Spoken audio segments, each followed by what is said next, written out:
And there's only one history lesson here, friends. Putin will finish off Russia. Russian men in particular. Well, it was to be expected. Russians are once again packing their bags, storming the borders, and fleeing en masse from Arefia. And all because it seems Putin has dared to launch a new wave of mobilization, followed by mobilization, sending people to their graves. This will be completed and done with utmost speed. Yes, Russians, you heard right. Putin is preparing a covert. Reservists are being called up in 2026 amid insane losses, as reported by the Institute for the Study of War. So how was it? Kiev in 3 days, right? We are not responsible for the deaths of these people. That's precisely what I have no doubt about. And what else could be symbolic indicators? And right now, it has been exactly 3 months since Putin and Gerasimov, from the bunker, first announced to the whole world the alleged capture of the city of Kupiansk. The forces of the West Group have liberated the city of Kupiansk and continue to destroy the formations of the armed forces of Ukraine, which are surrounded on the left bank of the Oskil River. Yes, after that, they supposedly captured Kupiansk in their dreams about 10 more times, obviously. But in reality, in the city of Kupiansk, located within the Kharkiv region, which is currently under the steady control of the defense forces, there are at this moment only about 30 to 40 people remaining in the northern part of the city. So far, there have been no Russian occupiers. They are surrounded by Ukrainian units and cannot receive reinforcements. So what will this geostrategist say now? He unexpectedly appeared right in the middle of my conversation with the group of military personnel. And yes, by the way, for the military audience, and do you know why else Putin, beyond just his fear of having to have a face-to-face meeting with Zelensky, will soon announce a new wave of mobilization in Russia? It's simple. Greetings from Ivan Musk. Today we are experiencing an extremely urgent need for the Starlink system. We need your help.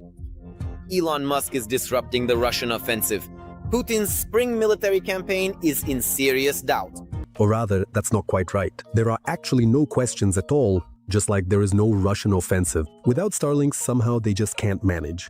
Immediately after the Starlink terminals were effectively blocked, the Russian army rapidly began switching to Telegram to maintain at least a necessary level of communication on the front line.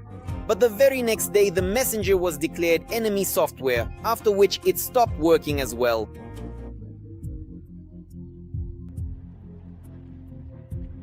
Why aren't you laughing? Isn't it funny? You didn't get it, did you? This is Russia! This is Russia, that's putting it mildly. Both covered with fiberglass, and he saw it coming. And these are already the results, concrete results for the Russian soldiers. Without Starlink. For example, here's how it works now. A tank on the front line. There's a small Starlink V5 on the tank. I know, it costs 35,000 rubles at the moment. It's installed on every tank. Through this Starlink, the guys working from the tank access the internet. On a tablet or phone, they get a live feed from a Mavic drone flying high above, and so they fire from the tank, and the shells, they can see in real time exactly where their shells are landing. This is adjustment. This is truly next level stuff. At the same time, using voice communication over the internet, they stay in touch with the commander, and the commander gives them instructions on where to fire. At this house, the next house, this trench, and so on. If all of this were to collapse, then we would, for example, roll back, perhaps even to the previous century.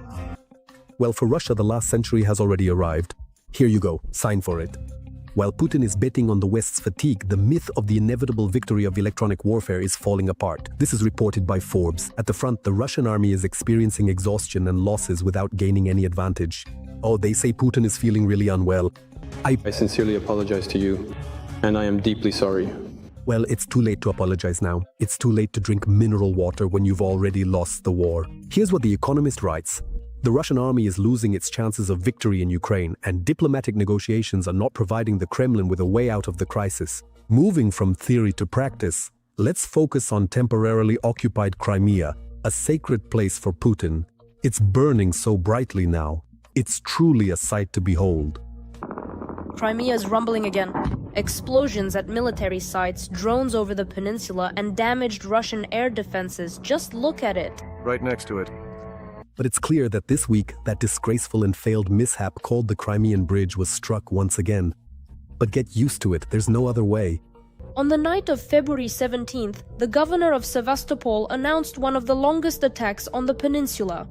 That same night, the Crimean bridge was closed with hundreds of cars stuck in traffic jams and trains delayed. So, friends, it's 2026. For Ukraine militarily, the year begins like this. The Ukrainian forces are active, and here are the actual results. Russia was clearly not prepared for this Ukrainian offensive. And that's a good thing. From February 11th to 15th, Ukraine's defense forces recaptured territory from the Russian occupiers. 201 square kilometers of land, which became the largest advance by Ukrainian troops in the past 2.5 years.